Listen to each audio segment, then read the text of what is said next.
దేవుని నామమునకు స్తోత్రం కలుగును గాక. మీ అందరికి కూడా యేసు ప్రభు నామములో శుభములు తెలియజేస్తున్నాను. ఒకసారి యోహాను సువార్త 5వ అధ్యాయం వైపుకు వెళదాం. చక్కటి మాటలు దేవుడు మన కొరకు ఈరోజు సిద్ధపరిచి ఉంచినటువంటి మాటలు మీ ముందు ఉంచాలి అని నేను ఆశపడుతున్నాను. యోహాను సువార్త 5వ అధ్యాయం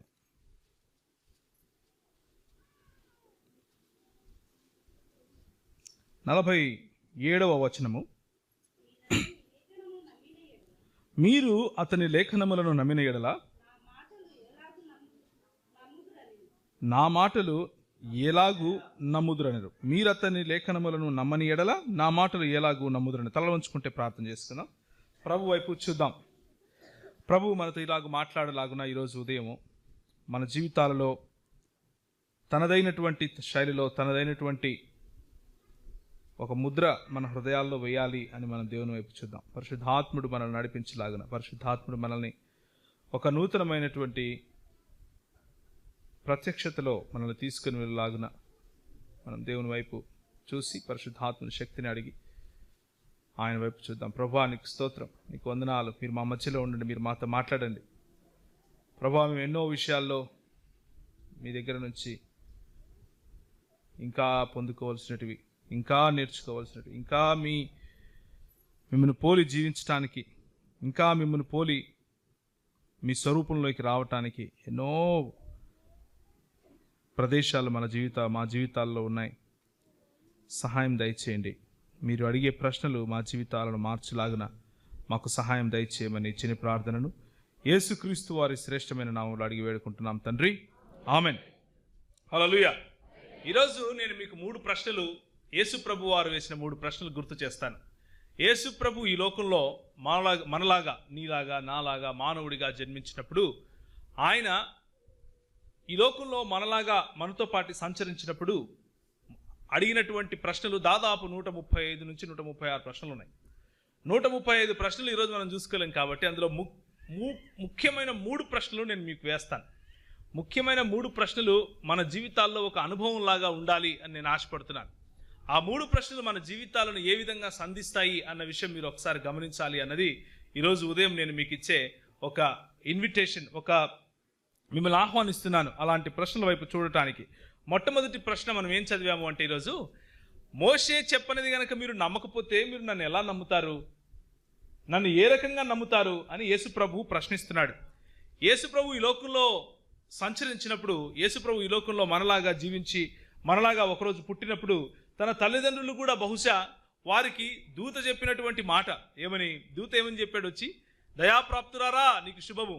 ఏం జరగబోతోంది? పరిశుద్ధాత్ముడు నిన్ను ఆవరించును, సర్వశక్తిని యొక్క శక్తి నీ మీద కమ్ముకొనును, కాబట్టి నువ్వు గర్భవతి అవుదువు, ఒక కుమారుని కన్నుదువు, ఆయనకు పేరు ఏమని పెడతావు? యేసు అని పెడదువు అని చెప్పారు. ఆ తరువాత మరియా భయముతోనూ దేవుని ఎడల భక్తితోనూ యేసు ప్రభువును పెంచుతూ వచ్చింది. ఒకసారి ఆయన చిన్నగా ఉన్న సమయంలో, దాదాపు 12 ఏళ్ల సమయంలో దేవుని ఆలయంలోకి తీసుకుని వెళ్ళారు. దేవుని ఆలయంలో అక్కడ ఇవ్వాల్సినటువంటి బలులు ఇవ్వటానికి, వీరంత పేదవాళ్ళు కాబట్టి చిన్న గువ్వపిట్టను తీసుకెళ్లారు. బలు ఇవ్వటానికి తీసుకెళ్లిన సమయంలో యేసు ప్రభు వారు కొంతమంది శాస్త్రులు ఉంటారు కదా, చదివిన వాళ్ళు, బాగా తెలిసిన వాళ్ళు, థియోలాజికల్ పండితులు, వాళ్ళ ఎదుట నిలబడుకొని వాళ్ళని కొన్ని ప్రశ్నలు అడుగుతున్నాడు. అడుగుతుంటే వాళ్ళు ఆశ్చర్యపోతున్నారు. వీడు మన వడ్రంగి యోసేపు కుమారుడు కాదా? వీడు ఎక్కడ చదువుకోవడానికి వెళ్ళాడు? ఏ కాలేజీకి వెళ్ళాడు? మొత్తము లేఖనాలన్నీ చెప్పేస్తున్నాడు. లేఖనాలన్నీ మనకు తెలియని కూడా అడుగుతున్నాడేంటి అన్నట్లుగా వాళ్ళకే ఒక రకమైనటువంటి ప్రశ్న. ఎందుకంటే ఆ రోజుల్లో లేఖనాలు చదవటానికి, ఆ రోజుల్లో లేఖనాలు అధ్యయనం చేయటానికి మంచి కాలేజెస్ ఉండేటివి, మంచి యూనివర్సిటీస్ ఉండేటివి. ప్రాముఖ్యంగా యెరూషలేము చుట్టుపక్కల ప్రాంతాల్లో, ఈరోజు హైదరాబాదు చుట్టుపక్కల ప్రాంతాల్లో ఎలాగైతే బైబిల్ చదవటానికి బైబిల్ కాలేజెస్ ఉన్నాయో అలా ఉండేటివి. ఆ సమయంలో వీడు ఏ కాలేజీకి వెళ్ళలేదు, ఏ బడిలోనూ ఎక్కడా చదవలేదు. కానీ అడిగే ప్రశ్నలు చూస్తే మాత్రం మనకు చాలా కష్టంగా ఉంది, ఎవరితను అని ఆశ్చర్యపోయారు. అయితే అవన్నీ చేస్తూ ఉన్న సమయంలో యేసు ప్రభు ఏదో ఒక చక్కటి మాటను మనకు గుర్తు చేస్తున్నాడు అన్న విషయము మనం గుర్తు తెచ్చుకోవాలి. ఇప్పుడు ఏంటి ఆ మాటను గుర్తు చేస్తున్నాడు అంటే, లేఖనములు, మోషే వ్రాసినటువంటి లేఖనములు అని ఆయన అన్నప్పుడు ధర్మశాస్త్రమును మాట్లాడుతున్నాడు. ఇదే యేసుప్రభు ప్రవక్తల గ్రంథాలలోనూ, మోషే వ్రాసినటువంటి ధర్మశాస్త్రములోను ప్రవక్తల గ్రంథాలలోనూ నా గురించి వ్రాసిన మాటలు మీరు మర్చిపోయారా అని కూడా అడిగాడు. సో లేఖనములు యేసు ప్రభువు రాక ముందు వరకు, ఆయన జన్మించటానికి ముందు వరకు చెబుతున్నటువంటి లేఖనాలు యేసు ప్రభువు గురించే మాట్లాడుతున్నాయి, అవి నా గురించే మాట్లాడుతున్నాయి అని చెప్పటం కోసం ఆయన ఆ మాట చెప్పినట్టుగా మనకు తెలుస్తూ ఉంది. ఈరోజు మొదటి ప్రశ్న మనం వేసుకోవాల్సింది మనం ఏమిటంటే, ఈ లేఖనములు నాకు తెలుసా? ఈ లేఖనములు తెలుసుకోకపోతే ఈ యేసు ఎవరైతే నా జీవితంలోకి వచ్చాడో ఆ యేసుని గురించి నాకు ఇంకా తెలియదు అన్న విషయం మనం గుర్తుంచుకోవాలి. ఎందుకంటే ఇది ప్రాముఖ్యంగా యేసు ప్రభువారే అడిగినటువంటి ప్రశ్న. ఏమని అడుగుతున్నాడు? మళ్ళీ ఒకసారి చదువుతారా? మీరు అతని లేఖనములను నమ్మని యెడల నా మాటలు ఎలాగు నమ్ముదురు? నేను 2 మాటలు ఇక్కడ మనం చూసుకోవాలి. మొదటిది లేఖనములను నమ్మితే, రెండవది ఈయనను నమ్ముతారు. లేఖనములను నమ్మాలి అంటే ముందు లేఖనములు ఏంటో తెలియాలి, లేఖనములను చదవాలి. లేఖనములు ఏ లేఖనాలు యేసు ప్రభువు గురించి ఎంత వివరంగా, ఆయన పుట్టడానికి ముందు ఎన్ని సంవత్సరాలు లేకపోతే ఎన్ని శతాబ్దాలకు ముందు రాశారు అన్న విషయం మనం తెలుసుకోవాలి. తెలుసుకున్నప్పుడు మన విశ్వాసము పదిలమవుతుంది. మన విశ్వాసము రోజు రోజుకు ఏమవుతుంది? గట్టిపడుతుంది. మనం కట్టుకునేటటువంటి మన విశ్వాసపు ఇల్లు ఒక మంచి పునాది మీదకి వస్తుంది. ఏంటా పునాది? లేఖనం అనే పునాది. లేఖనం అంటే ఇంకెవరో కాదు. లేఖనం అంటే ఎవరు? మన చేతిలో ఉన్నటువంటి బైబిల్ పుస్తకం గురించి నేను మాట్లాడుతున్నాను అనుకుండేరు పొరపాటున. మన చేతిలో ఉన్నటువంటి బైబిల్ పుస్తకము ఆ లేఖనమును అక్షర రూపములో వ్రాసి ఇచ్చారు. అంతేకాని లేఖనము ఎవరు? ఒకసారి చూస్తారా? యోహాను సువార్త 1వ అధ్యాయము 1వ వచనము. ఆదియందు ఏముండెను? ఆదియందు వాక్యముండెను, వాక్యము దేవుని యొద్ద ఉండెను, వాక్యము దేవుడై ఉండెను. హల్లెలూయా! ఎవరు వాక్యము? దేవుడు. ఎవరిని గురించి చదివితే ఎవరు అర్థమవుతారు? దేవుడిని చదివితే దేవుడిని అర్థమవుతారు. దేవుడిని చదివితే దేవుడు అర్థమవుతాడు. దేవుడు అర్థం అవ్వాలి అంటే మన చేతికి తనను గూర్చి వ్రాసి ఇచ్చినటువంటి అక్షర సంపద అయినటువంటి ఈ బైబిల్ను చదవాలి. కానీ ఈ బైబిల్లో ఉన్నటువంటి అక్షరము మనకు జీవితమునిస్తుంది అని చాలామంది అనుకుంటారు. అక్షరము చంపును కానీ ఆత్మ జీవమునిచ్చును, జీవింపజేయును. దాని వెనుకున్నటువంటి ఆత్మ మనకు కావాలి. ఆ అక్షరములు వ్రాసి ఇచ్చినటువంటి దేవుని ఆత్మ మనకు కావాలి. ఆ అక్షరములలో, ఆ దేవుని వాక్యములో ఉన్నటువంటి సంపద మనకు కావాలి. దేవుని వాక్యంలో ఉన్నటువంటి లోతులు మనకు కావాలి. దేవుని వాక్యంలో ఉన్నటువంటి సత్యము మనకు కావాలి. ఇదంతా తెలుసుకోకుండా ఊరికే న్యూస్ పేపర్ లాగా చదువుకుంటూ వెళ్ళిపోయాం అనుకోండి, ఏ పుస్తకానికైనా సరే ఆ పుస్తకానికి బైబిల్కు ఏమి తేడా ఉండదు. ఏమి తేడా ఉండదు. చాలామంది 50 ఏళ్ళు 60 ఏళ్ళు 70 ఏళ్ళు క్రైస్తవ కుటుంబాల్లో పుట్టి బైబిల్ చదువుతూనే ఉన్నారు. మంత్రాలకు చింతకాయలు రాలుతాయా? రాలవు. ఓన్లీ బైబిల్ చదువుతాం అంతే.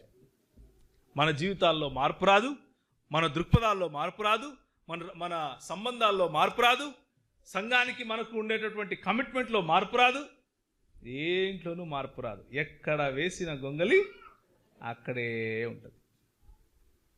కానీ మన జీవితాల్లో, మన సంఘంలో, మన సమాజంలో, మన కుటుంబాల్లో మార్పు రావాలి అంటే ఈ దేవునితో సంబంధంలోకి రావాలి, ఈ వాక్యమును తెలుసుకోవాలి. ఒకసారి చూస్తారా? వాక్యమును గురించి తెలుసుకునే విషయంలో యేసు ప్రభువు వారు పాత నిబంధనలో తను తాను ఏ విధంగా మాట్లాడుతున్నాడు అన్న విషయము చూడటానికి ముందు ఇది గుర్తు చేసుకోవాల్సిన విషయం ఏమిటి అంటే, వాక్యమును అర్థం చేసుకోవటం, వాక్యములో ఎదగటం అన్నది కేవలము మనకు ఏదో చెయ్యాలి కాబట్టి చేయటం కాదు. ఇది అవసరత. This is a need. అది మనకున్న అవసరం. మన అవసరం కోసం మనం చదవాలి.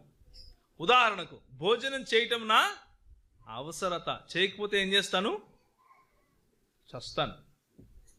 గాలి పీల్చటం నా అవసరత, నా మనుగడకు కావలసినటువంటి అవసరత. నేను గాలి పీల్చకపోతే ఏమవుతాను? చచ్చిపోతాను. అలాగే మనుష్యుని ఆత్మ ఉజ్జీవింపబడాలి అంటే, మనుష్యుని ఆత్మ బ్రతికి ఉండాలి అంటే, మనుష్యుని ఆత్మ దేవునికి దగ్గరగా ఉండాలి అంటే వాక్యము చదివి తీరాలి, వాక్యమును అర్థం చేసుకొని తీరాలి. అందులో ఆప్షన్ ఏమీ లేదు. చదివితే చదవచ్చు, లేకపోతే లేదు అని అనుకోవటానికి లేదు. ఇది అవసరత, మన అవసరత. మీకా గ్రంథము 5వ అధ్యాయము 2వ వచనము. ఎవరైనా గట్టి చదువుతారా? బెత్లెహేము ఎఫ్రాతా యూదావారి కుటుంబములలో నీవు స్వల్ప గ్రామమైనను నా కొరకు ఇశ్రాయేలును ఏలబోవాడు నీలో నుండి వచ్చును. పురాతన కాలము మొదలుకొని శాశ్వత కాలము ఆయన ప్రత్యక్షతలు చూపిస్తూ వస్తున్నాడు. పురాతన కాలం మొదలుకొని అంటే ఆది కాండము మొట్టమొదటి అధ్యాయంలో ఎవరైతే ప్రత్యక్షత చూపిస్తూ వచ్చారో, నేటి వరకు మన జీవితాల్లో ఎవరైతే ప్రత్యక్షతలు చూపిస్తూ వస్తున్నారో ఆయన ఎవరు? బెత్లెహేము ఎఫ్రాతాలో రాబోతున్నటువంటి క్రీస్తు అని యేసు ప్రభువు జన్మించక ముందు కొన్ని వందల సంవత్సరాల క్రితము ఆయన గురించి చెప్పినటువంటి మాట ఇది. కొన్ని వందల సంవత్సరాల క్రితము యేసు ప్రభు గురించి చెప్పినటువంటి మాట. నేను ఎందుకు మిమ్మల్ని ఈ మాట చదివించాను అంటే, లేఖన సారాంశము సత్యము. లేఖన సారాంశము సత్యము మాత్రమే కాదు, లేఖన సారాంశమే క్రీస్తు. జాగ్రత్తగా వినాలి. లేఖన సారాంశము క్రీస్తు. పాత నిబంధన గ్రంథంలో లేదా పాత నిబంధన కాలంలో మనకిచ్చినటువంటి ప్రతి ఆజ్ఞ క్రీస్తును సూచించేదే. ప్రతి పండుగ క్రీస్తును సూచించేదే. ప్రతి దినము క్రీస్తును సూచించేదే. ఉదాహరణకు పస్కా పండుగ, ఉదాహరణకు సబ్బాతు దినము. ప్రతి శుభ గడియ యేసు ప్రభువు యొక్క రాకడను సూచించినదే. 2000 సంవత్సరాలకు పైగా వస్తాడు వస్తాడు వస్తాడు వస్తాడు అని చెప్పిన వాళ్ళే, వస్తాడు వచ్చి మమ్మల్ని రక్షిస్తాడు అని అనుకున్న వాళ్ళే చివరికి ఆయన వచ్చిన తరువాత ఆయనను గుర్తించలేకపోయారు. ఏం చేయలేకపోయారు? గుర్తించలేకపోయారు. ఎందుకు గుర్తించలేకపోయారు అంటారు? ఏముంది ఇక్కడ? నన్ను గూర్చి వ్రాసిన మీరు లేఖనములలో నమ్మని ఎడలా, మీరు మోషే వ్రాసిన లేఖనములను నమ్మని ఎడలా నన్ను ఎలా నమ్ముతారు? మీరు లేఖనములను దేవుని శక్తిని ఎరుగకయే పొరపడుచున్నారు అని లూకా వ్రాసిన సువార్తలో ఆయన దగ్గరికి వచ్చి మాట్లాడిన వాళ్ళతో ప్రభు సమాధానం చెప్పాడు. మీరు లేఖనములను దేవుని శక్తిని ఎరుగకయే పొరపడుచున్నారు. మనము క్రైస్తవ జీవితాల్లో ఎందుకు పొరపడతాం? లేఖనములను ఎరుగకపోతే పొరపడతాం, లేఖనములను చదవకపోతే పొరపడతాం. హల్లెలూయా! ఎందుకు హల్లెలూయా చెప్పారు? లేఖనం చదవనందుక చదువుతున్నందుక? చదువుతున్నందుకు చెప్పాలి. ఈ లేఖనము మీ జీవితాల్లో మీ నరనరాల్లో ఇంకిపోయినందుకు చెప్పాలి. ఈ లేఖనము మీకు సంబంధాలకు బంకలాగా ఉన్నందుకు హల్లెలూయా చెప్పాలి. హల్లెలూయా! ఈ లేఖనము మీ జీవితాలను కట్టడానికి ఒక మంచి ఫౌండేషన్, ఒక మంచి పునాదిగా ఉన్నందుకు హల్లెలూయా చెప్పాలి. హల్లెలూయా! మీ జీవితాల్లో పని చేయకుండా లేఖనము కేవలం ఒక పుస్తకంలాగా తల కింద పెట్టుకొని పండుకోవడానికి పనికొస్తే ఎందుకు పనికిరాదు. మీ జీవితాలను ఎందుకు పనికొచ్చేదిగా చేయటానికి ఈ లేఖనము సరిపోదు. ఎందుకు? ఈ లేఖనాన్ని మనలో నుంచి వెళ్ళనివ్వట్లేదు కాబట్టి. ఎప్పుడు తల కింద పెట్టుకొనే పడుకుంటున్నాం కాబట్టి. చిన్నప్పుడు నాకు ఒక ఫ్రెండ్ ఉండేవాడు. అతను ఏం చేసేవాడంటే బైబిల్ తల కింద పెట్టుకొని పడుకునేవాడు. నేను అడిగేవాడిని, ఎందుకు బైబిల్ కింద పెట్టుకుంటావు తల కింద అని అంటే, దయ్యాలు రావురా దగ్గరికి అన్నాడు. ఎందుకంట మనలో చాలామంది ఇంకా అలాంటి చిన్నతనంలోనే బ్రతుకుతున్నాం. బైబిల్ ఎందుకు అంటే దయ్యాలు రాకుండా ఉండటానికి, బైబిల్ ఎందుకు అంటే దురాత్మలు పోవటానికి, బైబిల్ ఎందుకు అంటే ఇవన్నీ చిల్లర దురాత్మలు. ఇవి కాలుతుందంతే పోయేవి, చిల్లర ఇవన్నీ. రే పో అంటే వెళ్ళిపోతాయి. కానీ పెద్ద దురాత్మలు ఉన్నాయి కొన్ని, అవి తల కింద పెట్టుకుంటే పోవు. ఏమంటారు? గలతీయులకు రాసిన పత్రిక 5వ అధ్యాయంలో శరీర క్రియలు ఉన్నాయి. ఏమున్నాయి? శరీర క్రియలు ఉన్నాయి. సమయం దొరికినప్పుడు ఎప్పుడైనా చూడండి. ఆత్మ ఇచ్చు ఫలము ఒక చోట ఉంటే ఆత్మ ఫలముకు ముందు శరీర క్రియలు ఉన్నాయి. మత్సరం, కోపం, ఈర్ష్య, అవతలవాడి మీద క్రోధం, అవతలవాడు ఎదుగుతున్నాడే అని చూడలేనటువంటి కన్ను. ఇవి పెద్ద దయ్యాలు.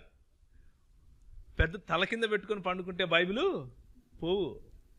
ఎప్పుడు పోతాయి తెలుసా? అవి ఈ బైబిల్ మనల్ని చదవాలి. మనం బైబిల్ చదవటం కాదు, ఈ బైబిలే మనల్ని చదవాలి. మన అణువు బైబిల్ నిండుకోవాలి. మన అణువు బైబిల్ శుద్ధి చేయాలి. మన జీవితాల్లో ప్రతి సంబంధము బైబిల్ యొక్క దృక్పథం క్రిందికి రావాలి. మన ఆలోచన ప్రతి ఒక్కటి బైబిల్ దృక్పథం కిందికి రావాలి. మనం చేసే వ్యాపారం బైబిల్ క్రిందికి రావాలి. మనం చేసే సంసారం బైబిల్ క్రిందికి రావాలి. సంసారానికి బయట ఉన్న సంబంధాలను బైబిల్ ఏం చెప్తుంది? తీసేయి అంటుంది. అలా చెయ్యలేనివాడు బైబిల్ కేవలం తల కింద పెట్టుకునే పండుకుంటాడు. అలా చేస్తాను అనుకునేవాడు బైబిల్ను తాను చదివేలా చేస్తాడు. బైబిల్ తన్ను చదివేలా సహాయపడతాడు. బైబిల్ తన జీవితం గుండా ప్రవహించేలా సిద్ధపడతాడు. ఎందుకు అంటే బైబిల్ మీ గుండా ప్రవహించే సమయంలో ప్రవహించేది ఎవరో తెలుసా? పురాతన కాలము నుండి శాశ్వత కాలము తన ప్రత్యక్షత చూపిస్తూ వస్తున్నటువంటి యేసు ప్రభువారు. హల్లెలూయా. నువ్వు మాట్లాడితే యేసు మాట్లాడినట్లుగా ఉండాలి. హల్లెలూయా. నువ్వు మాట్లాడితే అవతలి వాడి జీవితంలో సువార్త అనే బీజము ఎందుకు పడుతుంది అంటే నీ గుండా యేసు ప్రవహిస్తాడు కాబట్టి. ప్రభు అన్నాడు ఇదే యోహాను సువార్తలో, మీరు నేనిచ్చు నీరు గనక తాగితే ఇంకెన్నటికీ దాహము మీకు రాదు, ఇంకెన్నటికీ దాహము కొనరు, మీ కడుపులలో నుండి జీవ జలపు ఊటలు ప్రవహిస్తాయి. ఏంటా జీవ జలపు ఊటలు తెలుసా? పరిశుద్ధాత్ముడు నడిపించినటువంటి మాటలు ఏంటో తెలుసా? అవతల వాడి జీవితానికి జీవం పోసే మాటలు. చచ్చిన వాడి జీవితంలో you speak life in to others. వేరే వాడి జీవితంలో నువ్వు జీవాన్ని పోస్తావు, వేరే వారిని నువ్వు కడతావు, వేరే వారిని నువ్వు నిలబెడతావు, అవతలి వాడిని నువ్వు ప్రేమిస్తావు. ఇది క్రీస్తు మనకు నేర్పించినటువంటి గుణ లక్షణాలు. అవి ఊరికూరికనే రావు, క్రీస్తును వంట పట్టించుకుంటే వస్తాయి. యేసు క్రీస్తు మన జీవితాలకు ఏ విధంగా అనుగ్రహించబడుతున్నాడు అన్న విషయం తెలుసుకుంటే వస్తాయి. యెషయా గ్రంథము 48వ అధ్యాయము. ఈ క్రీస్తు ఎవరు అని అంటే, ఈ క్రీస్తును పాత నిబంధన గ్రంథంలో నేను ఎలా కనుగొనాలి అని అంటే యెషయా అంటాడు 48వ అధ్యాయంలో. ఒకసారి చదువుతారా ఎవరైనా? నేను నిన్ను పుటము వేసి తిని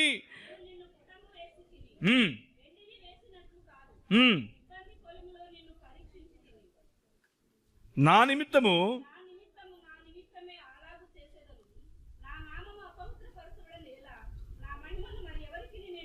నా మహిమను నేను ఎవరికి ఇచ్చుడువాడను కాను అన్నటువంటి దేవుడు ఏం చెప్తున్నాడు తెలుసా? ఎప్పటి నుంచి ఆయన మాట్లాడుతున్నాడు తెలుసా? 16వ వచనము, ఆది నుండి నేను రహస్యముగా మాట్లాడిన వాడను కాను, అది పుట్టిన కాలము మొదలుకొని నేను అక్కడ ఉన్నవాడను అని యేసు ప్రభు చెప్తున్నాడు. అందుకే ఆ కింద వచనంలో ఏముంటుంది అంటే, కనుక ఇప్పుడు ప్రభువుకు యెహోవాయు ఆయన ఆత్మయు నన్ను పంపెను అంటూ యేసు ప్రభు వారు ఏమంటున్నారు అంటే, నన్ను పంపినటువంటి నా తండ్రి మాటను చెప్పటం కోసం నేను ఎప్పటి నుంచి ఏదో అంధకారంలో ఉండి తెలిసి తెలియనట్లు మాట్లాడుతున్నా అనుకుంటున్నారా? కాదు. నా ప్రత్యక్షత నేను చూపిస్తూనే వస్తున్నాను, నా మాటలు నేను మాట్లాడుతూనే వస్తున్నాను, నేను చెప్తూనే వస్తున్నాను. కానీ మీరు ఎందుకు నమ్మట్లేదు? మీరు అతని లేఖనములను నమ్మని ఎడల నన్ను ఎలా నమ్ముతారు? మీరు మోషే చెప్పిన లేఖనములు నమ్మని ఎడల నన్ను ఎలా నమ్ముతారు? ఇది ఒక ప్రశ్న, మన ప్రభు వేసేటటువంటి ప్రశ్న.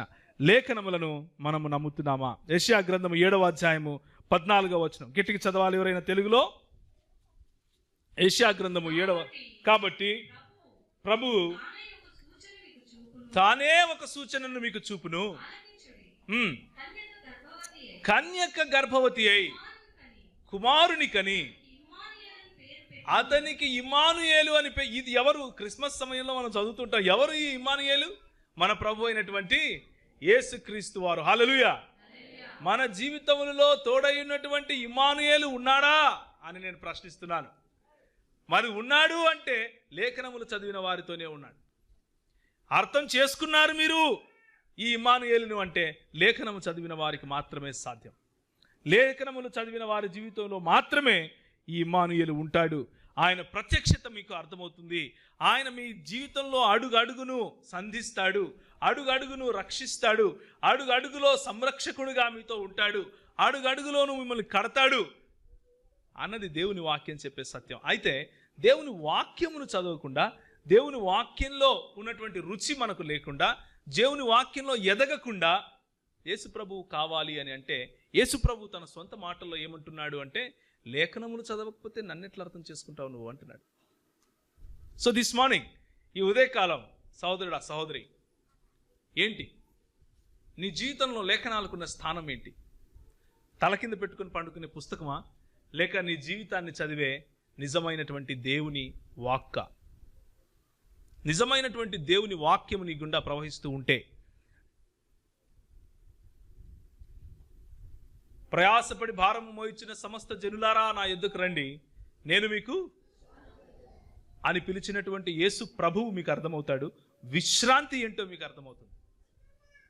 లేదు, లేఖనములను చదవకుండా యేసు ప్రభువును అర్థం చేసుకోవాలి, యేసు ప్రభువుతో సన్నిహిత సంబంధం ఉండాలి అన్నటువంటి దృక్పథంలో కాకుండా లేఖనాలను ఒక పుస్తకంలాగా చదువుతూ వెళ్తున్నాం అనుకోండి, ఈ రోజుకు విశ్రాంతి దినాన్ని పాటించే వాళ్ళలాగానే ఉంటారు. వాళ్ళకి ఇంకా విశ్రాంతి రాలా, వాళ్ళు విశ్రాంతి కోసం వెయిట్ చేస్తున్నారు. యేసు ప్రభు ఏమంటున్నాడు? నేనే విశ్రాంతిని దయచేయువాడను. ఎవరిని? నేను విశ్రాంతి దయచేయువాడను. హెబ్రీయులకు రాసిన పత్రిక 9వ అధ్యాయము, హెబ్రీయులకు రాసిన పత్రిక 9వ అధ్యాయము 12వ వచనం. ఇంకొకరు హెబ్రీయులకు రాసిన పత్రిక 7వ అధ్యాయము 23 నుంచి 24 వరకు చదవాలి.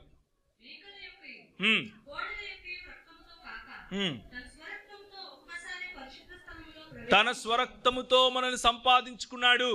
ఈయన స్వరక్తముతో మనల్ని సంపాదించుకున్నాడు అన్న విషయము పాత నిబంధన గ్రంథంలో మోషే వ్రాసినటువంటి మాటలు తెలుసుకోకపోతే, ఆ రక్తానికి ఉన్నటువంటి విలువను తెలుసుకోకపోతే, యేసు ప్రభువు రక్తం, యేసు రక్తం అని అంటే సరిపోదు. అది మన జీవితాల్లో నిజంగా కార్యావృతం అవ్వాలి. అది కార్యం చేయాలి. అది కార్యం చేయాలి అంటే నిజంగా రక్తం దేనికి ఉపయోగపడుతుందని చూడాలి. దేవుని వాక్యం చెప్తుంది, రక్తము మన పాపమును శుద్ధీకరించడం కోసము బలి అర్పించేవారు. ఈరోజు యేసు ప్రభు ఆ బలిగా వచ్చి సంపూర్ణం చేశాడు. ఇక నీకు ఏ కోడల రక్తం అవసరం లేదు, ఇక ఏ జంతువుల రక్తం అవసరం లేదు. ఎందుకు? సర్వ పరిశుద్ధుడైనటువంటి ప్రభు అయిన యేసు క్రీస్తు నీ కోసం చనిపోయాడు. నువ్వు చనిపోవలసినటువంటి ఆ శిలువ మ్రాను పైన యేసు ప్రభువు తన గాయములతో తన శరీరమును సమర్పించాడు. హల్లెలూయా! ఆయన కాకపోతే నువ్వు ఈరోజు ఈ నిత్య జీవాన్ని పొంది ఉండలేవు. ఆయన కాకపోతే నువ్వు ఈరోజు ఆ బలి అన్నటువంటి స్థానంలో ఈరోజు ఇంకా మళ్ళీ నువ్వు చనిపోవాల్సి వచ్చి ఉండేది. ఈ హెబ్రీయులకు రాసిన పత్రిక 7వ అధ్యాయం 23 నుంచి 24, అక్కడ పాత నిబంధన గ్రంథంలో ఉన్నటువంటి ప్రధాన యాజకుని యొక్క వివరణ మన కొరకు ప్రభు అయిన యేసు క్రీస్తు యొక్క వివరణలో చూస్తాం. చూస్తారా?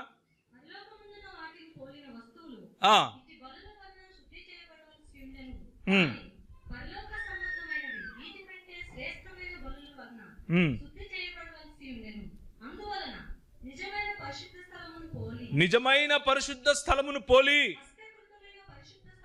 హస్తకృత్యమైన పరిశుద్ధ స్థలములలో క్రీస్తు ప్రవేశింపలేదు, కానీ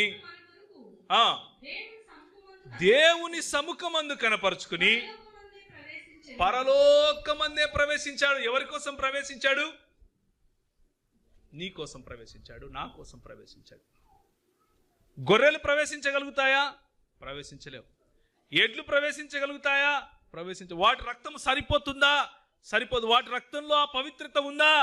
లేదు. కానీ మన ప్రభువు, పరిశుద్ధుడైనటువంటి ప్రభువు, ఆ రక్తమును కాల్చాడు. ప్రశ్న ఏమిటి అంటే, నిజంగా నీకు ఏం చేశానో నేను తెలుసా? నిజంగా పాత నిబంధన గ్రంథంలో నా గురించి వ్రాయబడిన మాటలు నీకు తెలుసా? నువ్వు ఏ సాక్రిఫైస్ లేకపోతే ఏ బలి కోసమైతే ప్రతి సంవత్సరము దేవాలయము దగ్గరికి వెళ్ళావో, ఆ దేవాలయమును నేనే అని చెప్పే యేసు నీకు తెలుసా? ఈ దేవాలయమును పడగొట్టుడి, ఎప్పుడు కడతానన్నాడు? చూస్తారా? యోహాను సువార్త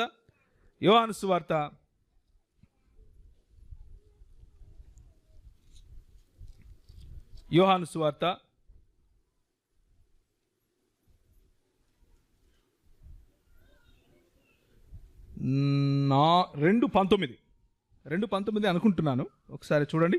2:19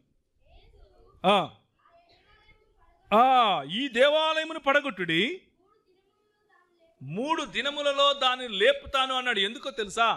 he is fulfilling the promise that he is the temple.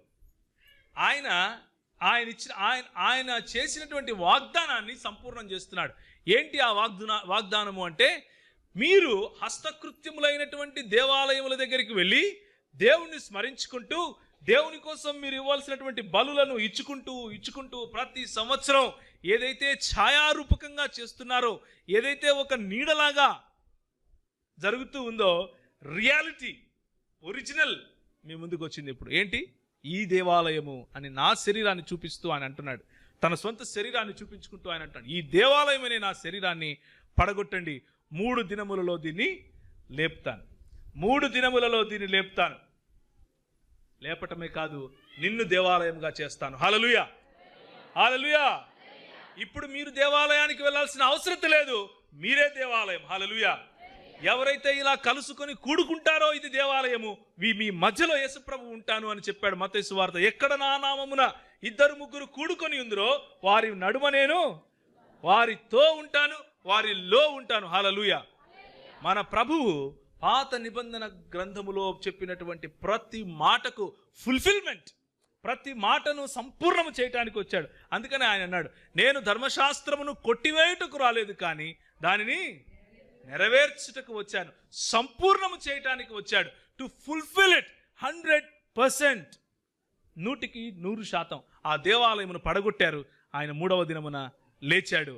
ఇప్పుడు మనము హెబ్రీయులకు రాసిన పత్రికలో చెప్పినట్లుగా విశ్రాంతిలో ప్రవేశించబోతున్నాం. ఏ విశ్రాంతి? ఎందుకు సబ్బాతు దినం చేస్తారో తెలుసా? పస్కా పండుగ ఎందుకు చేస్తారో తెలుసా? ఇవన్నీ యేసు ప్రభువుకు సూచనలే. యేసు రాబోతున్నటువంటి పస్కా బలికి సూచించి ఆ రోజు వాళ్ళు ఇశ్రాయేలీయులు పస్కా బలిని కోశారు. రాబోతున్నటువంటి పస్కా బలి ఎవరు చూస్తారా ఒకసారి దేవుని వాక్యము? రాబోతున్నటువంటి పస్కా బలి ఎవరు? మన ప్రభు అయినటువంటి యేసుక్రీస్తు. లేవియాకాండం 23వ అధ్యాయం 5వ వచనం ఒకసారి చూడండి. లేవికాండం 23:5. లేవికాండం 23:5.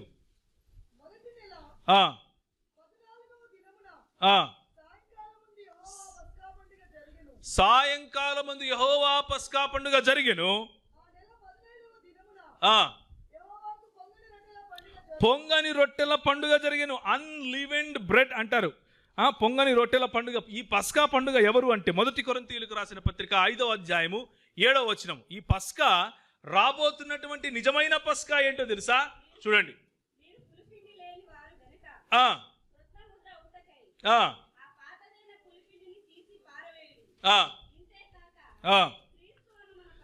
క్రీస్తు అను మన పస్కా బలి వధింపబడెను. హల్లెలూయా.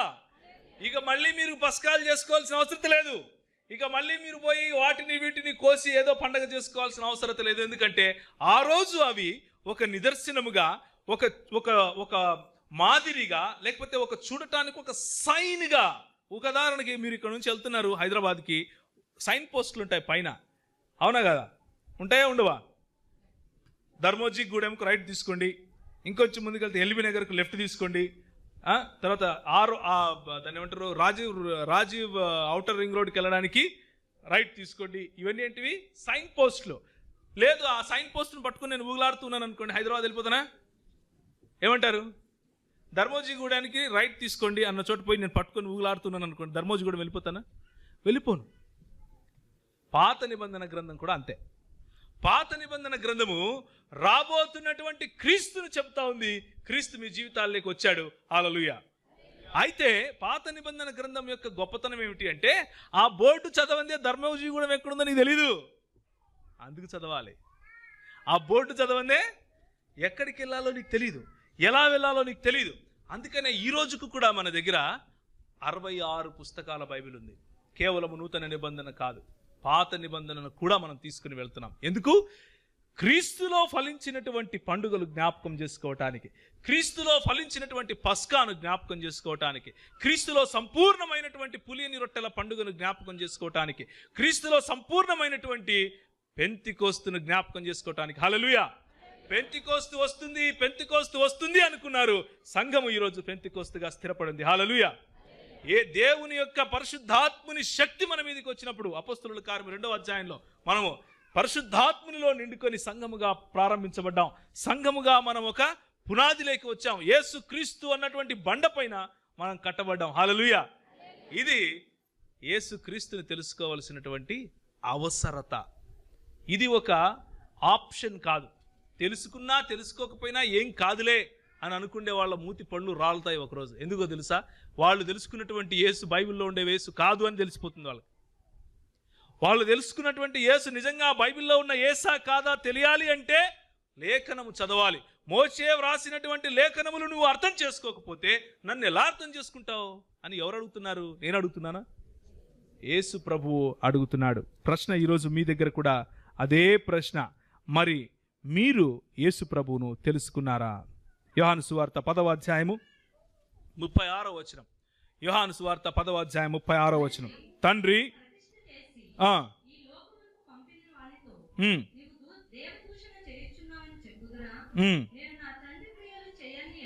నేను నా తండ్రి క్రియలు చేయని ఎడల ఆ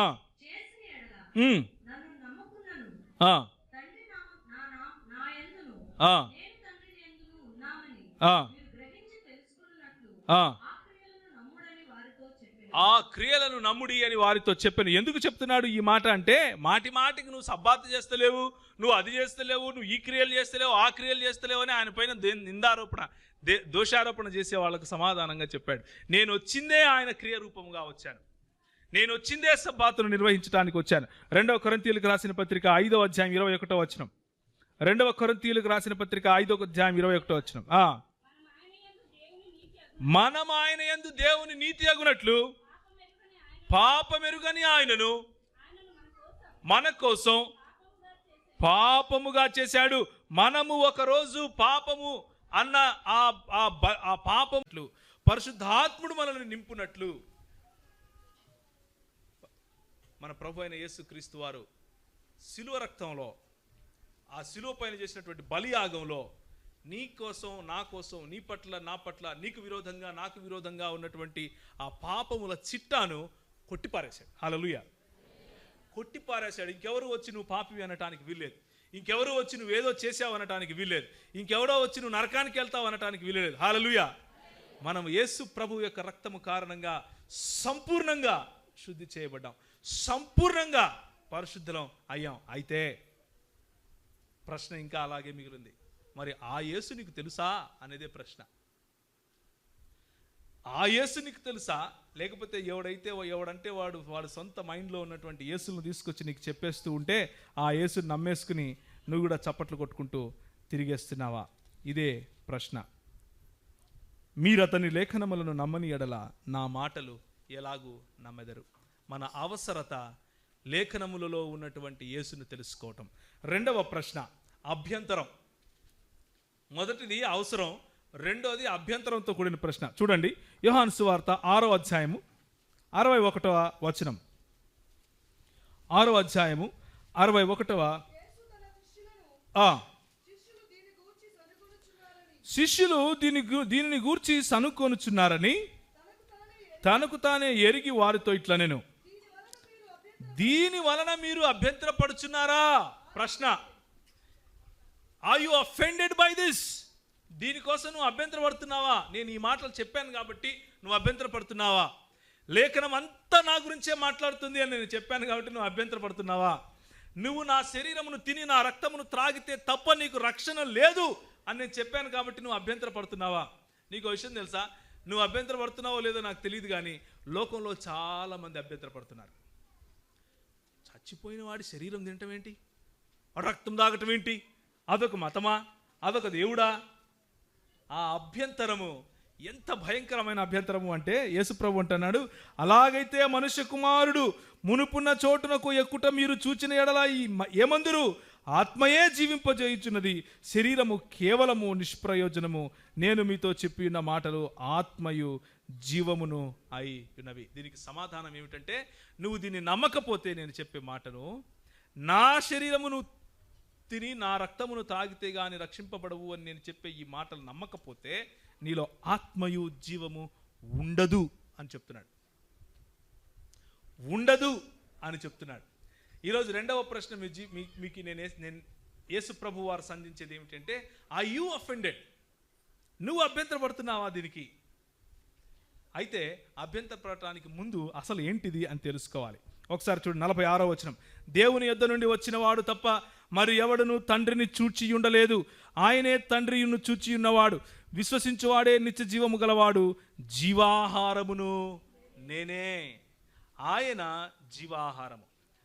ఇశ్రాయేలీయులను విమోచించిన తర్వాత ఇశ్రాయేలీయులు నడుచుకుంటూ 40 సంవత్సరాలు ఆ వనములో తిరుగుతూ ఉన్న సమయంలో వాళ్ళు విత్తలేదు, వాళ్ళు కోయలేదు, వాళ్ళు వండలేదు, వాళ్ళు వార్చలేదు.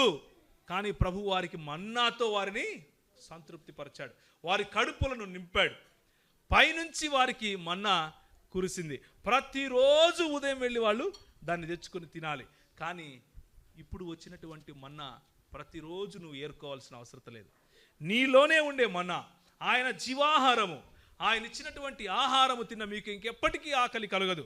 ఆకలి దప్పలు కలుగనటువంటి జీవాహారము యేసు ప్రభు. ఆయనను తినందే, ఆయనను రుచి చూడందే, ఆయనను రుచి చూచి తెలుసుకుందే, ఆయన గొప్పతనములో మిమ్మల్ని మీరు కోల్పోకపోతే, మిమ్మల్ని మీరు మర్చిపోకపోతే, ఆయన గొప్పతనాన్ని అంతగా ఆస్వాదించలేకపోతే మీరు అభ్యంతరపడిన వారిలో ఒకరు. ఆయన రక్తమును రుచి చూడకపోతే మీరు అభ్యంతరము పడిన వారిలో ఒకరు. కొరింథీయులకు రాసిన పత్రికలో 11వ అధ్యాయంలో మనం ప్రతి ఆదివారము, లేకపోతే మీరు ఒకవేళ నెలకు ఒకసారి చేస్తూ ఉండొచ్చు, మనము ఆయన శరీరమును ఆయన రక్తమును రుచి చూస్తాం. ఎందుకు రుచి చూస్తామంటే, ఎవరెవరైతే దానిలో బాలిభాగస్తులుగా ఆయన శరీరమును తిని ఆయన రక్తములో పాల్పంపులు పొందుకుంటారో ఆయన మరణ పునరుత్థానములను ఆయన తిరిగి వచ్చేంత వరకు ప్రకటిస్తారు. హల్లెలూయా. అది అభ్యంతర పడటం. ఆయన రక్తమును త్రాగటము, ఆయన శరీరమును తినటము అంటే అర్థం ఏమిటి అంటే, ఆయన మరణ పునరుత్థానములను ఆయన తిరిగి రానంత వరకు కూడా, లేకపోతే ఆయన తిరిగి వచ్చేంత వరకు కూడా ప్రకటిస్తూ ఉంటారు. హల్లెలూయా. ఆయనను ప్రకటించటం నీకు అభ్యంతరమా అన్నదే ఈరోజు నా ప్రశ్న. ఆయనను తెలుసుకోవటం నీకు అవసరం, ఆయనను ప్రకటించటం నీకు అభ్యంతరం అయితే నువ్వు ఆయన వాడివి కాదు. ఓన్లీ తెలుసుకుంటాను అని దొంగ బతుకుతే సరిపోదు. ఆయనను ప్రకటించే బ్రతుకై ఉండాలి. తెల్లబట్టలు వేసుకున్న పాస్టర్ గారికి మాత్రమే ఆ పని ఉంది అని అనుకుంటే మీకంటే మూర్ఖు ఇంకొకడు లేడు. యేసు ప్రభు రక్తంలో కడగబడిన ప్రతి బిడ్డ అభ్యంతర పడకూడదు ఆయన్ని ప్రకటించడానికి. ఈరోజు మన దేశంలో ఉన్న నార్త్ ఇండియాని విడిచిపెట్టండి, అది ఎలాగో ముందు నుంచి అలాగే ఉంది. భారతదేశంలో క్రైస్తవుల సంఖ్య ఒక మామూలుగా ఉన్న సంఖ్యల్లో కల్లా కొంచెం ఎక్కువగా ఉన్న ఆంధ్రప్రదేశ్లో కూడా యేసు ప్రభువును ప్రకటించడానికి వాళ్ళు తంతారు, వీళ్ళ తంతారు, వాళ్ళు తిడతారు, వీళ్ళు తిడతారు అని అవమానపడే నీకు ఏ విధంగా నువ్వు దేవుని బిడ్డవు అని నేను ప్రశ్నిస్తున్నాను. ఏ విధంగా నువ్వు క్రైస్తవునిగా చెప్పుకుంటావు అని నేను ప్రశ్నిస్తున్నాను. బైబిల్ పట్టుకుని వెళ్ళాలంటే అవమానకరంగా ఆలోచిస్తున్నావా? ఇదే ఈ యేసు ప్రభు వేసే ప్రశ్న నీకు అభ్యంతరంగా ఉందా నన్ను వెంబడించడం? నీ బండి మీద సిలువ గుర్తు వేసుకోవాలంటే నీకు అవమానకరంగా ఉందా? ప్రభు ప్రశ్నిస్తున్నాడు.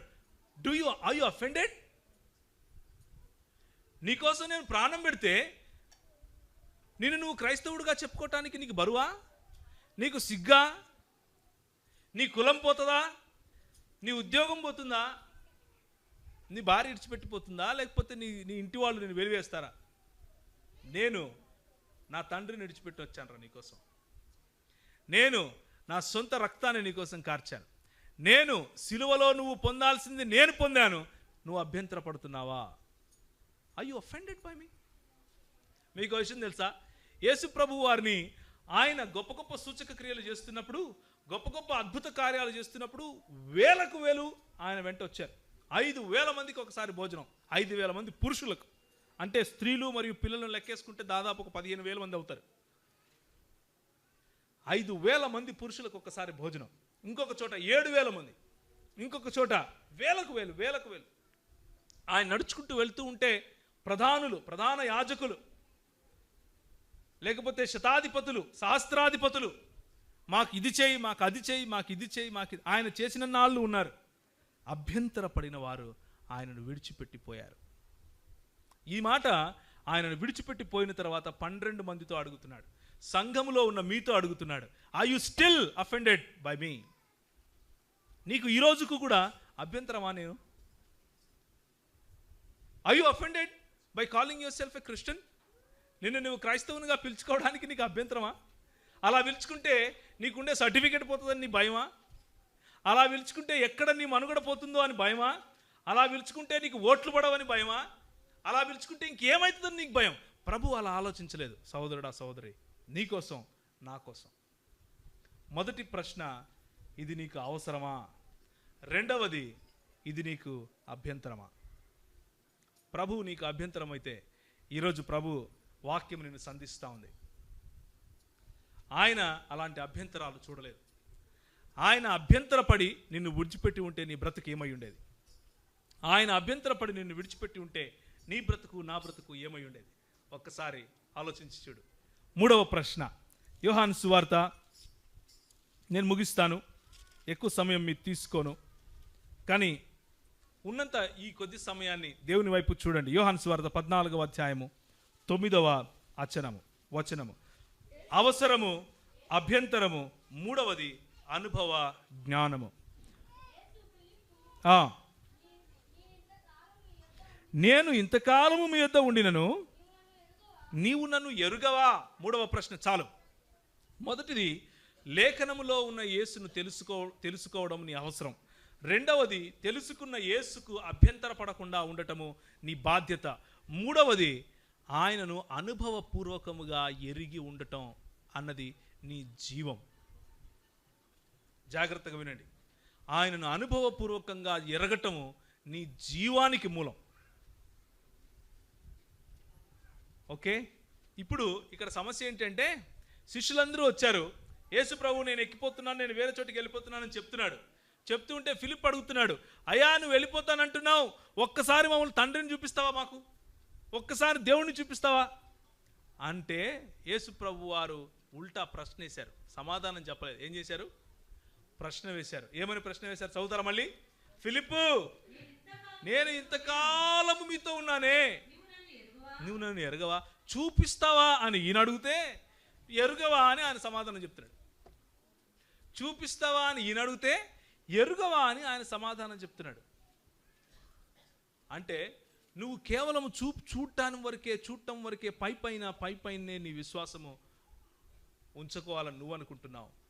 ఒక సంబంధం కోసం నేను కోరుకుంటున్నాను. హల్లెలూయా. ఆయనను కనిష్టంగా, ఆయనను దగ్గరగా ఎరగాలి అని నేను కోరుకుంటున్నాను అని ఆయన చెప్తున్నాడు.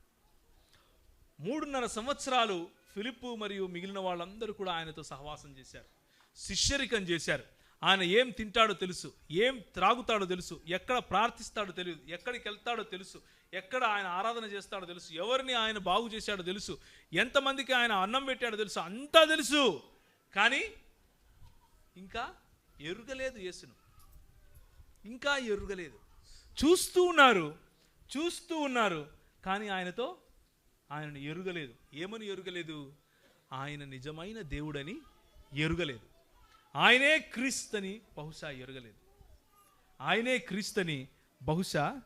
ఎరుగలేదు. అభ్యంతరపడిన వారి కోసం ఆయన ఇంకొక ప్రశ్న అడుగుతాడు. ఏమని? ఈ అభ్యంతరపడే వాళ్ళ కోసం యేసు ప్రభువు ఒక ప్రశ్న చెప్తాడు. ఏమయ్యా పేతురు, నువ్వు అభ్యంతరపడి ఇక్కడి నుంచి వెళ్ళిపోతావా అంటాడు. ఒకసారి చూస్తారు 6వ అధ్యాయము 67వ వచనం. కాబట్టి యేసు, మీరు కూడా వెళ్ళిపోవాలని ఉన్నారా అని 12 మందిని అడిగా, సియోను పేతురు, ప్రభువా ఎవని యొద్దకు వెళుదుము? నీవే నిత్య జీవపు మాటలు గలవాడవు, నీవే దేవుని పరిశుద్ధుడవు అని మేము విశ్వసించి ఎరిగి ఉన్నాము. హల్లెలూయా. ఎరిగి ఉన్నాము అని పేతురు చెప్తున్నాడు, ఎరగలేదు అని యేసు చెప్తున్నాడు. ఎవరితో? ఫిలిప్పుతో. పేతురు ఫిలిప్పు ఇద్దరు కలిసే యేసు ప్రభువుతో తిరుగుతున్నారు. పేతురు ఫిలిప్పు కలిసి, ఇద్దరు కలిసి ఆయనతో ఉన్నారు. కానీ ఫిలిప్ అంటాడు, ఫిలిప్తో యేసు ప్రభు ఏమంటున్నాడు? నువ్వు ఎరుగవా అంటున్నాడు. ఇంతకు ముందే కదరా మీరు చెప్పారు మేము ఎరుగుదుము నిన్నని. ఇంతకు ముందే కదా చెప్పారు మీరు. ఏమని చెప్పారు? కాబట్టి ఎవని యొద్దకు వెళ్ళుదము? నీవే నిత్య జీవపు మాటలు గలవాడవు, నీవే దేవుని పరిశుద్ధుడవు అని మేము విశ్వసించి ఎరిగి ఉన్నాము అని అంటున్నారు. యేసు ప్రభు అంటాడు, ఎరగవా మరి? నిత్య జీవపు మాటలు గలవాడు దేవుడు కాక ఇంకెవరు? నిత్య జీవపు మాటలు గలవాడు దేవుడు కాక ఇంకెవరు? దీన్ని ఏమంటాము అంటే అనుభవ జ్ఞానము లేకపోవటం, మిడిమిడి జ్ఞానముతో మాట్లాడటం, కేవలము బుర్ర మీద ఫోర్స్ పెట్టడం. ఇక్కడ ఉంటుంది అంతా సమాచారం. ఇది సమాచార యుగం. గూగుల్లో టైప్ చేస్తే అంతా వచ్చేస్తుంది. కానీ గూగుల్లో అనుభవాలు రావు. అనుభవము సంబంధంతో వస్తుంది. సమాచారము కంప్యూటర్ల దగ్గర, అక్కడ పుస్తకాల దగ్గర, ఇక్కడ అక్కడ కొనుక్కోవచ్చు, చదువుకోవచ్చు. అనుభవము అనుభవిస్తేనే వస్తుంది. హల్లెలూయా. యేసు ప్రభువుతో ఆ సంబంధం మనకు ఉండాలి. యేసు ప్రభువుతో ఆ అనుభవం మనకు ఉండాలి. ఆయన మాట్లాడినప్పుడు విన్నటువంటి చెవులు మన దగ్గర ఉండాలి. ఆయన తాకినప్పుడు స్పృశించినటువంటి మన శరీరం మన దగ్గర ఉండాలి. ఆయనతో దగ్గరగా నడిచినటువంటి అనుబంధం మనకు ఉండాలి. అలా అనురాగపూరితమైనటువంటి మాటలు మనం ఆయనతో మాట్లాడగలగాలి. ఆరాధనలో ఆయనతో అలాంటి సంబంధం మనకు ఉండాలి. మన ప్రార్థనలో ఆయనతో సంబంధం అలా ఉండాలి. వాక్యం చదువుతున్నప్పుడు ఆయన నాతో మాట్లాడుతున్నాడు అన్న అనుభవం నీలో ఉండాలి. అనుభవాలు లేకుండా ఒట్టి మాటలు చెప్తే దాన్ని ఏమంటారు? థియరీ అంటారు. థియరీ క్రైస్తవులు చాలామంది ఉన్నారు. ఇప్పుడు థియరీ క్రైస్తవులు చాలామంది. థియరీ క్రైస్తవుల వల్ల ఎవరికి ఉపయోగం లేదు. ఆ క్రైస్తవులకు కూడా ఉపయోగం లేదు. కేవలము మైండ్లో మాత్రమే వారికి యేసు ప్రభు దేవుడు. కానీ ప్రతి చోట మీ విశ్వాసం యొక్క అనుభవం, ప్రతి చోట నాకు కావాలి ఇది అని అడిగినప్పుడు నీకు ప్రభు ఇచ్చినటువంటి అనుభవం, నేను ఇక్కడ వస్తున్నాను అన్నప్పుడు నువ్వు బ్రతికించినటువంటి ప్రభు యొక్క అనుభవం, నీకు పరీక్ష రాస్తున్నాను ప్రభువా నా జ్ఞానం సరిపోదు అన్నప్పుడు ఆయన ప్రమేయం చేసుకుని నీకు విజయం ఇచ్చినటువంటి అనుభవం. అలాంటి అనుభవాలు ఎన్ని ఉన్నాయి అన్నదే నా ప్రశ్న. అనుభవ జ్ఞానంలో మనం ఎదుగుతున్నామా అన్నదే నా ప్రశ్న. అయితే కొంతమంది ఈ అనుభవము అప్పుడెప్పుడో వచ్చిన అనుభవం మీదనే ఈరోజు కూడా ఆధారపడుతూ ఉంటారు. జాగ్రత్తగా వినాలి. అప్పుడెప్పుడో 20 ఏళ్ల క్రితము వచ్చినటువంటి అనుభవం మీదనే ఈరోజు కూడా ఆధారపడుతూ ఉంటారు. అలా కాదు. మన ప్రభు ఫ్రెష్, తాజాగా మనకు అనుభవాలు ఇస్తాడు. ప్రతి దినము ఇస్తాడు. మనం కావాలనుకుంటే ప్రతి క్షణము ఆయనను అనుభవించవచ్చు. ఆయన యొక్క మంచితనాన్ని అనుభవించవచ్చు. ఆయన మాటలను వినే అనుభవం మనలో ఉండొచ్చు. ఉండేలా మనము ఆయనతో సంబంధం కలిగి ఉండాలి. అది నిజమైన క్రైస్తవ్యం. అలాంటి క్రైస్తవ్యంలోకి మనం ఎదగాలి. ఒకసారి 1 కొరింథీయులకు రాసిన పత్రిక 1వ అధ్యాయము 24వ వచనం చూడండి. ఆయన యూదులకు ఆటంకము, అన్యజనులకు వెరితనము, యూదులకేమి గ్రీసు దేశస్థులకేమి పిలువబడిన వారికి క్రీస్తు దేవుని శక్తియు దేవుని జ్ఞానము అయి ఉన్నాడు. ఈ జ్ఞానము అనుభవ జ్ఞానము అని నేను ఎందుకంటున్నానంటే ఇది శక్తితో కూడినటువంటి జ్ఞానము. It's a miracle working wisdom. ఈ జ్ఞానము శక్తితో కూడిన జ్ఞానము. ఈ యేసు ప్రభు మీకు తెలుసా అన్నది నా ప్రశ్న. ఈ యేసు ప్రభు మీకు అవసరమా? ఈ యేసు ప్రభు మీకు అభ్యంతరమా? గ్రీకు దేశస్థులకు అభ్యంతరంగానే ఉంది, ఇక్కడ మిగిలిన వారికి వెర్రితనముగా ఉంది. కానీ గ్రీకు దేశస్థులకేమి ఇంకెవరికైనా సరే యేసు దేవుని శక్తియు జ్ఞానమును అయ్యున్నాడు. ఆ జ్ఞానము, ఆ శక్తి మన జీవితాల్లో ఉన్నాయా అన్నదే నా ప్రశ్న. 3వ ప్రశ్న, చాలా ప్రాముఖ్యమైన ప్రశ్న. మీరు నన్ను ఎరుగుతారా? డోంట్ యు నో మీ? నువ్వు ఇంకా ఏదో ఉంది అని అనుకుంటున్నావా? This is it. సరళమైన ప్రభువుని నేను, సరళమైన క్రీస్తుని నేను. నువ్వు ఇంకా ఎక్కడికెక్కడికో వెళ్ళి ఏదేదో ఎక్స్పెరిమెంట్ చేయాల్సిన అవసరం లేదు. This is who I am. This is what I am. నువ్వు అభ్యంతరపడుతున్నావా? నీకు అవసరమా నేను? నువ్వు నన్ను ఎరిగి ఉన్నావా? 2వ పేతురు 1వ అధ్యాయం 3వ వచనం డైరెక్ట్గా, తన మహిమను బట్టి గుణాతిశయమును బట్టి మనను పిలిచిన వారిని గూర్చిన అనుభవ జ్ఞానము మూలముగా ఆయన దైవశక్తి జీవమునకును భక్తికిని కావలసిన వాటన్నిటినీ మనకు దయచే ఆయన దైవశక్తి యొక్క అనుభవ జ్ఞానం మనకు కావాలి. ఎవరిది? యేసు ప్రభువు యొక్క అనుభవ జ్ఞానం. ఆయనను తాకిన అనుభవం, ఆయనతో మాట్లాడిన అనుభవం, ఆయనతో సహచారం చేసిన అనుభవం, ఆయనతో పాటు కలిసి పరిచర్య చేసిన అనుభవం, ఆయన ప్రజలకు పరిచర్య చేసిన అనుభవం, ఆయన ఎట్లయితే ప్రేమించాడో ప్రజలను అలాంటి ప్రేమ చూపించిన అనుభవం. ఇలాంటి అనుభవాలలో మనం ఎదగాలి. ఇలాంటి అనుభవాలలో మనము ఎదగాలి. ఏలీ చనిపోయే సమయంలో ఇకబోతు అన్నటువంటి ఒక వ్యక్తికి, ఒక చిన్న అబ్బాయికి వాళ్ళమ్మ జన్మనిచ్చింది. ఇకబోతు అంటే అర్థం ఏమిటి అంటే ప్రభావము వెడలిపోయేను అని. లేఖనములు కొనిపోబడ్డాయి. ఎప్పుడు? ఫిలిష్తీయులతో కొట్లాడిన సమయంలో లేఖనములు కొనిపోబడితే ప్రభావము వెడలిపోతుంది. మొదటి ప్రశ్నకు సమాధానం, మీరు లేఖనములలోని యేసును తెలుసుకొని ఉన్నారా? తెలుసుకోకపోతే ప్రభావము వెడలిపోతుంది. జాగ్రత్తగా ఉండాలి క్రైస్తవ జీవితంలో. 2, మీరు నన్ను ఎరిగి ఉన్నారా? ఆయనను ఎరుగకపోతే ఏలి స్థూలకాయుడై, అంటే ఒబిసిటీ, లావైపోయాడని గడప మీద కూర్చొని మెడ విరిగి చనిపోయాడు. ఆయన చనిపోయాడు, తన భర్త కూడా అక్కడికి వెళ్ళి చనిపోయారు అని తెలిసిన తర్వాత ఈమె ఆ కోడలు ఒక అబ్బాయికి జననం ఇచ్చి ఒక అబ్బాయి కని, ఆ కన్న తర్వాత ఒరే అమ్మ నువ్వేం దిగులు పడకు, నీకు కొడుకు పుట్టాడు అని అంటే, ఏం కొడుకు పుట్టాడు? పుట్టిన వెంటనే మామ పోయాడు, ఇద్దరు నా మొగుడు పోయాడు, మరిది పోయాడు, ఆ తర్వాత మిగిలిన దేవుని నిబంధన మందసము కూడా పోయింది, దేవుని వాక్యము, దేవుని యొక్క సన్నిధి కూడా పోయింది అని ఆమె ఇకబోతు అని పేరు పెట్టింది. ఇకబోతు అన్న దానికి అర్థం ఏంటి? ప్రభావము వెడలిపోయెను. లేఖనములను ఆయనను ఎరుగకపోవటం వలన జరిగేది ఇదే. ప్రభావము వెడలిపోతుంది. దీనికి కారణం ఏంటో తెలుసా? ఇశ్రాయేలులో ఉన్నటువంటి ఆ పంచాయతీ కూర్చుని ఏమన్నారు అంటే, ఆ రోజు మోషే సమయంలో ఏం చేశారు?